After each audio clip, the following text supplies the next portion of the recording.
आज की कहानी है एक ऐसी लड़की की जो पेशे से एक नॉवल राइटर होती है और नॉवल की कहानियां लिखने के लिए वो अक्सर नई नई जगहों को विजिट करने जाती है। लेकिन एक दिन जब वो एक सुनसान रास्ते से अकेले घर आ रही थी तो एक लड़का उसे अकेला पाकर अपनी प्यास बुझाने के लिए बार बार उसके साथ घिनौना काम करता है और फिर उसे मरने के लिए एक जगह छोड़कर चला जाता है। इसके बाद उस लड़की का क्या होता है देखेंगे हम आज की इस पूरी कहानी में। कहानी की शुरुआत में हम टेस नाम की एक औरत को देखते हैं जो अपनी एक फ्रेंड से बातें करते हुए लाइब्रेरी जाने के लिए तैयार हो रही होती है, क्योंकि टेस पेशे से एक राइटर है और उसने कई सारी थ्रिलर और मिस्ट्री रिलेटेड बुक्स लिखी है और आज उसे लाइब्रेरी में जाना है ताकि वो लाइब्रेरी में जाके अपने फैंस के साथ मिल सके। अब तैयार होने के बाद वो घर से निकल जाती है और अपनी कार लेकर लाइब्रेरी में पहुंच जाती है। लेकिन वहां पहुंचने के बाद कार के पास रमोना नाम की एक औरत आती है जो इसी लाइब्रेरी में काम करती है। रमोना टेस से मुस्कुराते हुए बातें करती है और उसकी नई बुक पब्लिक होने के लिए कंग्रेचुलेट करती है। अब दोनों की बातें खत्म हो जाने के बाद टेस लाइब्रेरी के अंदर जाती है और स्पीच देने लगती है जहाँ वो अपने फैंस के लिए कुछ इंटरेस्टिंग बातें करती है।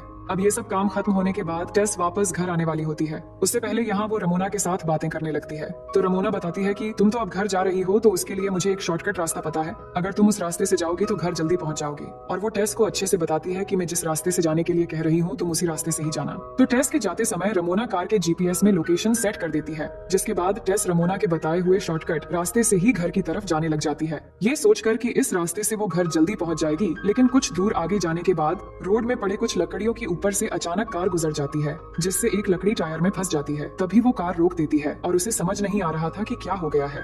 इसके बाद वो कार से उतरती है और देखती है कि टायर में एक लकड़ी फंस गई है जिसमें लगे कील की वजह से टायर पंचर हो गई है। अब इससे वो बिल्कुल समझ नहीं पा रही थी कि अब क्या करना है और ये जगह भी एकदम सुनसान है। वो चारों तरफ देख रही होती है लेकिन उसे कोई नहीं दिखाई देता। तभी वो एक बस को आता हुआ देखकर उसे रोकने की कोशिश करती है, लेकिन वो बस बिना रुके ही स्पीड से चली जाती है। लेकिन फिर थोड़ी देर के बाद और एक गाड़ी गुजर रही होती है तो टेस उस गाड़ी को रोकने की कोशिश करती है और वो गाड़ी रुक जाती है, जिसके बाद वो उस गाड़ी वाले के सामने जाकर उसको थैंक्स कहती है और उसे मदद करने के लिए बोलती है। तो ये आदमी उसकी मदद करने के लिए मान जाता है। इसके बाद वो आदमी अपनी गाड़ी साइड करके नीचे उतरता है और अपना नाम लेस्टर बताता है और यहाँ हम देख पाते हैं कि लेस्टर बहुत ही मोटा और बड़े टाइप का आदमी है। और फिर वो टेस की मदद करने के लिए उसकी कार से एक टायर निकालता है और पंचर हुआ टायर बदलने लगता है और इससे टेस काफी रिलीज फील करती है क्योंकि वो अब जल्दी घर जा सकती है। लेकिन तभी वो लेस्टर की गाड़ी में कील लगा हुआ एक लकड़ी का टुकड़ा देखती है जिससे वो समझने लगती है कि टायर पंचर करने का काम शायद इसी का है। तभी लेस्टर वहाँ से उठकर बिल्कुल टेस के पास आ जाता है और टेस की गला पकड़कर उसे एक पंच मारकर बेहोश कर देता है।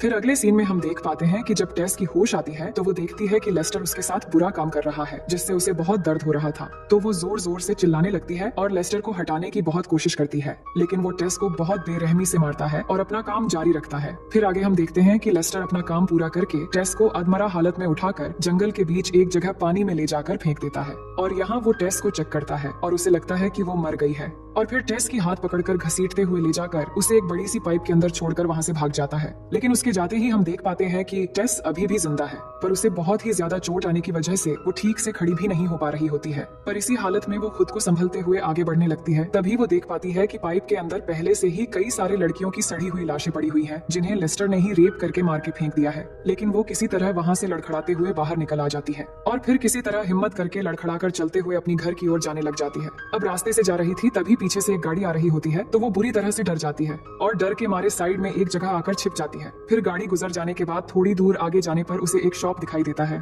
तो वो उस शॉप के वॉशरूम में आकर खुद को थोड़ी बहुत साफ करने के बाद शॉप के फोन से अपने एक दोस्त को कॉल लगाती है, लेकिन उसकी दोस्त अवेलेबल नहीं था तो वो रिकॉर्डिंग मैसेज छोड़ती है और कहती है कि यहाँ उसके साथ क्या क्या हुआ और किस तरह एक आदमी ने उसके साथ जबरदस्ती किया। उसके बाद एक कैब बुक करके वहाँ से वो अपनी घर आ जाती है और घर आते ही वो अपना गन बाहर निकालकर उसके अंदर गोलियां डालने लग जाती है क्योंकि वो मरते मरते बची है, इसलिए वो सदमे में थी और उसे लग रहा था लेस्टर फिर से आ सकता है। इसके बाद वो नहाती है और हॉस्पिटल ना जाकर घर में ही अपनी जख्मों का इलाज करती है और कुछ दिन घर के अंदर ही रहती है और फिर धीरे धीरे कुछ दिनों के अंदर उसके जख्म ठीक होने लग जाते हैं। इसके बाद वो डिसाइड करती है कि वो किसी को इस बारे में नहीं बताएगी और कुछ भी हो जाए कैसे भी करके वो अपना बदला खुद लेकर रहेगी। फिर अगले सीन में हम देखते हैं कि एक दिन सुबह उसकी एक पड़ोसी उसके घर में आती है और चोट के निशान देखकर पूछने लगती है कि क्या हुआ। तो वो उन सब के बारे में उसे कुछ न बताकर कहती है कि मुझे कुछ नहीं हुआ, बस छोटा सा एक्सीडेंट हो गया था। फिर कॉफी पीते हुए दोनों बातें करने लगते हैं। तभी टेस को एक कॉल आता है जिससे उसे पता चलता है कि उसकी कार किसी ने रिपेयर करने के लिए दिया है और साथ में उसकी बैग भी छोड़ कर गया है तो उसे लेने जाना है।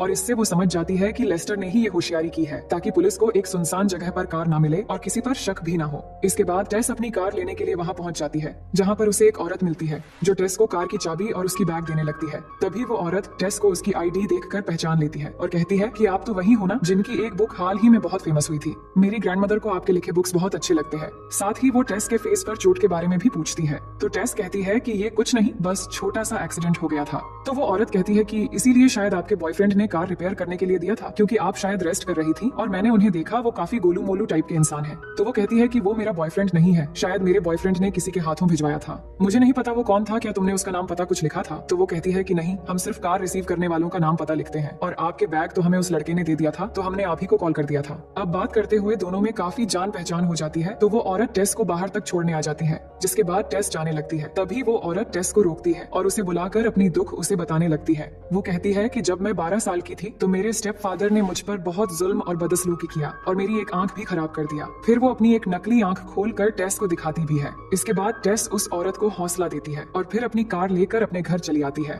अब घर आने के बाद वो रमोना के बारे में गूगल पर रिसर्च करने लगती है, क्योंकि उस दिन रमोना बार बार उसे शॉर्टकट रास्ते से ही घर जाने के लिए बोल रही थी। और कुछ समय रिसर्च करने के बाद उसे रमोना के बारे में और पता चलता है कि उसके 2 बेटे हैं और दोनों ड्राइवर हैं। जिसके बाद वो खुद से बातें करते हुए सोचने लगती है कि उस दिन रमोना जानबूझकर बार बार उसे शॉर्टकट रास्ते से ही घर जाने के लिए बोल रही थी और उसने उसे शॉर्टकट रास्ते की लोकेशन भी सेट करके दिया था। इसका मतलब रमोना मुझे उस शॉर्टकट रास्ते में भेजकर अपने ड्राइवर बेटे लेस्टर को मेरी फोटो भेज दिया होगा, ताकि एक सुनसान जगह पर जाने के बाद लेस्टर मुझे आसानी से मार दे। अब 99% रमोना की प्लानिंग उसे समझ में तो आ गई थी, लेकिन पूरी तरह कंफर्म होने के लिए वो रमोना के घर जाने का सोचती है। और फिर रात होने के बाद टेस अपना गन निकालकर चुपके से अपने घर से निकलकर कार तक आती है, ताकि उसके जाते वक्त उसके कोई पड़ोसी भी उसे ना देखें। और फिर अपनी कार लेकर रमोना को मारने के लिए उसके घर तक पहुंच जाती है। और जैसे ही रमोना दरवाजा खोलती है तो वो रमोना के ऊपर पिस्तौल तान देती है, और ये देखकर रमोना डर जाती है। रमोना चिल्ला के बोल रही होती है कि तुम गन लेकर यहाँ क्यों आई हो, मैंने तो कुछ नहीं किया। लेकिन टेस नहीं मानती और कहती है कि तुम और तुम्हारे बेटे ने मिलकर मुझे जान से मार देने का प्लान बनाया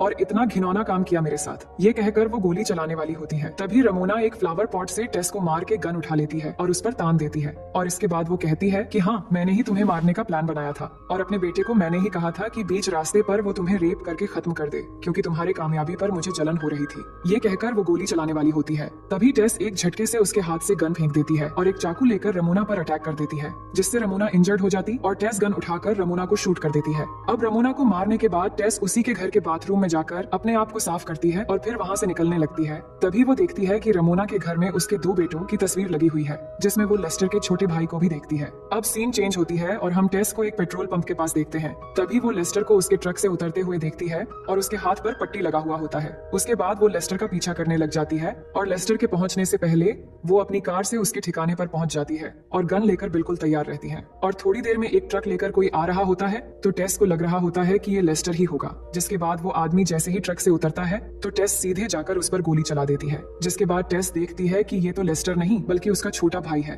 ये देखकर वो रोने लग जाती है और उसे लगने लगता है कि मैंने जल्दबाजी में आकर एक इनोसेंट आदमी को मार दिया है, भले ही वो लेस्टर का भाई क्यों ना हो। फिर आगे हम देख पाते हैं कि टेस वहाँ पास के एक घर में जाती है, जहाँ जाने के बाद वो लाइट जलाती है और आगे एक दूसरे रूम में जाकर देखती है कि यहाँ पर कई सारे फोटोज दीवार पर लगे हैं, जिनमें उन दोनों भाइयों ने मिलकर बहुत सारे लड़कियों के साथ जबरदस्ती करके उनको बहुत ही बेरहमी से मार डाला है और फिर उनके साथ फोटोशूट भी किया है। ये देखकर वो समझ जाती है कि ये दोनों भाई अपनी प्यास बुझाने के लिए लड़कियों को उठाकर उनके साथ बुरा काम करते हैं। लेकिन तभी वहाँ रखे प्रिंटर से टेस की भी एक फोटो निकल आती है, जिसे देखकर उसे थोड़ा थोड़ा याद आने लगता है कि जब लेस्टर उसके साथ बुरा काम कर रहा था तो पास से ही उसका छोटा भाई इन सब की तस्वीर ले रहा था, और अब उसे लेस्टर के छोटे भाई को मारने का कोई भी अफसोस नहीं है, क्योंकि ये दोनों भाई ही इन सब में शामिल थे। इसके बाद वो अपनी तस्वीर वहाँ से लेकर बाहर निकल आ जाती है और बाहर आने के बाद उसे एक आवाज सुनाई देने लगती है। तो वो देखती है कि लेस्टर यहाँ आ गया है और कुछ काम में बिजी है। जिसके बाद टेस धीरे धीरे करके कदम बढ़ाते हुए लेस्टर के पास चली जाती है। तभी लेस्टर समझ जाता है कि उसके पीछे कोई है और वो घूम कर देखता है कि वहाँ तो टेस खड़ी हुई है। तो वो चौंक जाता है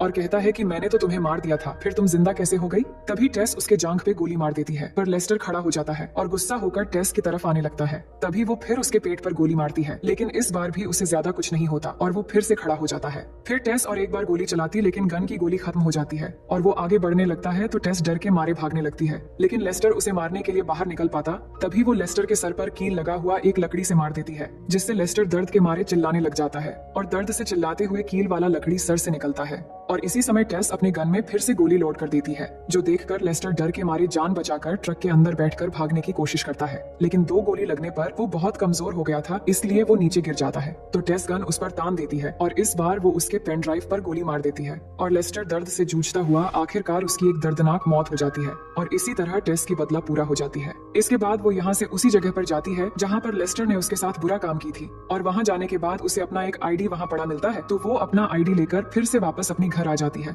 घर आने के बाद वो डिसाइड करती है कि उसके साथ हुए इस इंसिडेंट के बारे में वो किसी को कभी भी नहीं बताएगी और जितने भी लड़कियों को लेस्टर और उसके भाई ने मार दिया था उनकी इन्फॉर्मेशन उनके घर वालों तक पहुंचा देती है और फिर अपने साथ हुए जुल्म का सारा एविडेंस मिटाकर उस फोटो को भी जला देती है जो लेस्टर के भाई ने उस समय खींचा था। और इसी तरह अपना बदला पूरा करने के बाद वो लाइफ में फिर से मूव ऑन करती है और इसी के साथ ये कहानी यहीं पर खत्म हो जाती है। तो कहानी आपको बेहद पसंद आई होगी और अगर आप मेरे चैनल में नए हैं तो वीडियो को लाइक करके चैनल को सब्सक्राइब कर लीजिए।